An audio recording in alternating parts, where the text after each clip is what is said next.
बिस्मिल्लाहिर्रहमानिर्रहीम। सबका पहिरियां सभिनी शागिर्दनि मोज़िज़ उस्तादनि ऐं असांजे स्कूल खे हलाईंदड़ यानी ऑपरेटर जेको LDF जो CEO यानी चीफ एग्जीक्यूटिव ऑफिसर आहे कुर्बान अली पवार खे प्रोग्राम में अचण खे भलीकार चवण थो ऐं सभिनी खे अस्सलाम वालेकुम।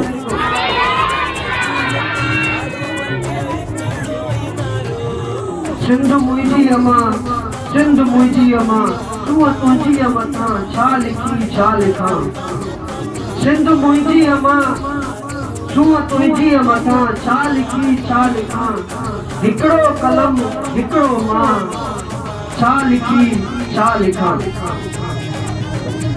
जीअं त पूरी तकरीर जो उनवान आहे सिंध। सिंध में हर साल दिसंबर जे पहिरें आचर ते सिंधी सकाफ़त जे दिहाड़े सां ही ॾींहुं मल्हायो वेंदो आहे, जंहिंमें हज़ारे न बल्कि लखे किरोड़े सिंधी गॾु करे ही ॾींहुं मल्हाईंदा आहिनि।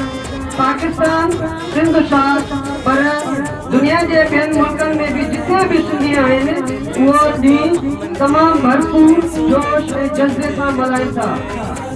इन जे लाइ हूअं बि ज़िंदा क़ौमूं पंहिंजी सकाफ़त ऐं ॿोली खे ज़िंदा रखण लाइ अहिड़ा ॾींहं मल्हाईंदियूं आहिनि ऐं अहिड़ीअ रीति असांजी सिंधी क़ौम बि उहो सकाफ़त वारो ॾींहुं मल्हाए पई। जंहिंजे मल्हाइण सां सुठी ॻाल्हि हीअ आहे त घटि में घटि असांजा सभु सिंधी भाइर गॾिजी था वञनि था, गॾिजी हिकु नारो था हणनि था सिंध लाइ। सकाफ़त लफ़्ज़ जी जेके असुल माना आहे उहा आहे अकुल वधाइण, पर जेकी इस्तिलाही हुनजी माना थिए थी इंसान जी ज़िंदगी गुज़ारण जो तरीक़ो।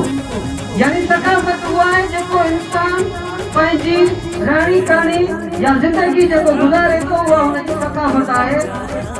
अहिड़ी तरह जीअं त इंसान जो तालिक़ उन ज़मीन सां आहे जिते हू रहे थो, तंहिं करे उन ज़मीन जी सकाफ़त, उन जूं नेहरूं, उन जी आबादी, जानवर, पखी, जीत जणा, वण ॿूटा, गाह ऐं घर घाट संदसि ज़िंदगी ते असर अंदाज़ रखंदा। उन्हीअ माहौल मुताबिक़ ई हू पंहिंजी ज़िंदगीअ खे आसानीअ सां गुज़ारण लाइ पोशाक पाए थो, खाधो खाए थो, अक़ीदा रखे थो, धंधा अख़्तियार करे थो, रस्मूं ऐं रिवाज जोड़े थो ऐं उन्हनि खे बयान करण लाइ पंहिंजी ॿोलीअ में लफ़्ज़ ऐं इस्तेमाल जो इज़ाफ़ो करे थो। सकाफ़त जे मौजू हेठि ज़िंदगीअ जा सभु शोभा हटी वञनि था, जहिड़ो कि मज़हब, तहज़ीब, तमदन, पहिरण, बोली, ज़राअत, ज़हनी तरक़ी, इंसानियत जो ज़ुहूर, अख़्तियार, आदाब, उथणी वेहणी ऐं रीतियूं रस्मूं सभु सकाफ़त में अची वञनि थियूं। उन खां सवाइ इंसान जो जियापो, उन जा वसीला, हलत चलत, हुनुर रिवाज, खाधो पीतो बि सॼी सकाफ़त जे दायरे हेठि अची वञनि था। क़ौमुनि जी सकाफ़त संदसि रीतुनि, रस्मुनि ऐं लिबास में सुञाणी वेंदी आहे। लिबास हिकु अहिड़ी शइ आहे जंहिंखे ॾिसण सां ई माण्हू सम्झी वञे थो त हीउ कहिड़े इलाइक़े या क़ौम सां वास्तो रहे थो। सिंधी टोपी बि सिंधी सकाफ़त जो हिकु हिसो बणिजी चुकी आहे। अॼुकल्ह सिंधी माण्हू ख़ासि तौर ते नौजवान तबिको टोपी ऐं अजरक पाइण जा शाइक़ आहिनि। ख़ासि करे शादीअ में सिंधी टोपी अजरक संदसि घोट हुजण लाइ लाज़मी सिंगार सम्झो वञे थो।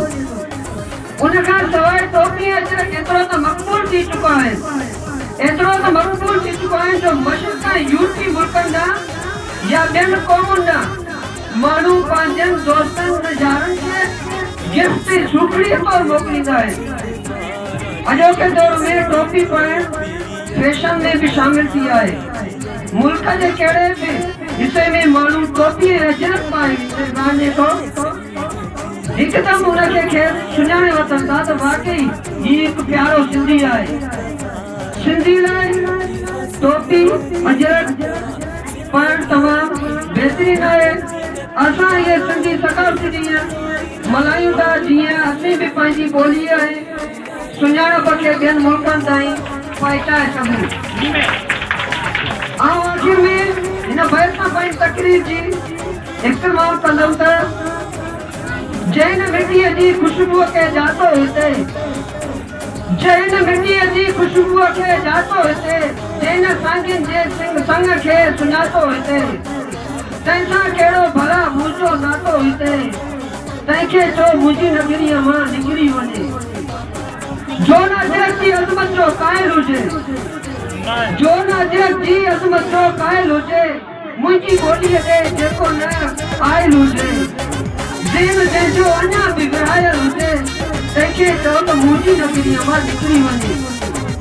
जंहिंजी अखि मारो न मेरी हुजे, जंहिंजी अखि मारो न मेरी हुजे, जेको वांगियुनि जी बचड़नि जो वेरी हुजे, जेको जलाद कातिल ऐं कारी हुजे, तंहिंखे चओ मुंहिंजी नगरीअ मां निकिरी वञे।